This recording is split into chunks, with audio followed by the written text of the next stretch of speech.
ദക്ഷിണ കൊറിയൻ പ്രസിഡന്റിന്റെ നിർദ്ദേശപ്രകാരം ഉത്തര കൊറിയൻ അതിർത്തിയിൽ സ്ഥാപിച്ചിരുന്ന ഉച്ചഭാഷിണികൾ ദക്ഷിണ കൊറിയൻ സൈന്യം നീക്കം ചെയ്തു. ഈ നീക്കം ഇരു രാജ്യങ്ങളും തമ്മിലുള്ള പതിറ്റാണ്ടുകളായുള്ള സംഘർഷം ലഘൂകരിക്കുന്നതിനുള്ള ശ്രമമായി വിലയിരുത്തപ്പെടുന്നു. 1950-53 കാലഘട്ടത്തിലെ കൊറിയൻ യുദ്ധത്തിനു ശേഷം ഇരു രാജ്യങ്ങളും തമ്മിൽ നിലനിന്നിരുന്ന യുദ്ധസമാനമായ സാഹചര്യത്തിൽ അയവ് വരുത്തുന്നതിനുള്ള ഒരു സുപ്രധാന ചുവടുവയ്പ്പാണ് ഈ നടപടി. വർഷങ്ങളായി ഉത്തര കൊറിയൻ ഭരണകൂടത്തെ വിമർശിക്കുന്നതും ദക്ഷിണ കൊറിയയുടെ ജനാധിപത്യത്തെയും സാമ്പത്തിക വികസനത്തെയും പ്രകീർത്തിക്കുന്നതുമായ പ്രചാരണ സന്ദേശങ്ങൾ ഈ ഉച്ചഭാഷണികളിലൂടെ നിരന്തരം പ്രക്ഷേപണം ചെയ്തിരുന്നു. ഉത്തര കൊറിയൻ ഭരണകൂടം ഇതിനെ തങ്ങളുടെ പരമാധികാരത്തിന്മേലുള്ള കടന്നുകയറ്റമായി കണക്കാക്കുകയും ഇതിനെതിരെ ശക്തമായ വിയോജിപ്പ് രേഖപ്പെടുത്തുകയും ചെയ്തിരുന്നു. ഇരു രാജ്യങ്ങളും തമ്മിലുള്ള നയതന്ത്ര ബന്ധങ്ങൾ വഷളാക്കുന്നതിൽ ഈ പ്രചാരണങ്ങൾക്ക് വലിയ പങ്കുണ്ടായിരുന്നു. ഉച്ചഭാഷണികൾ നീക്കം ചെയ്യാനുള്ള തീരുമാനം ഉത്തര കൊറിയയുമായി സമാധാനപരമായ ചർച്ചകൾക്ക് സാധ്യത തുറക്കുമെന്നും സംഘർഷം കുറയ്ക്കുമെന്നും ദക്ഷിണ കൊറിയൻ സർക്കാർ കരുതുന്നു.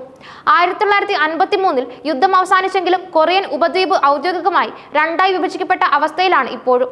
ഇരു രാജ്യങ്ങൾക്കും ഇടയിലുള്ള 250 കിലോമീറ്ററോളം നീളമുള്ള അതിർത്തി ലോകത്തിലെ തന്നെ ഏറ്റവും സൈനികവത്കൃതമായ അതിർത്തികളിൽ ഒന്നാണ്.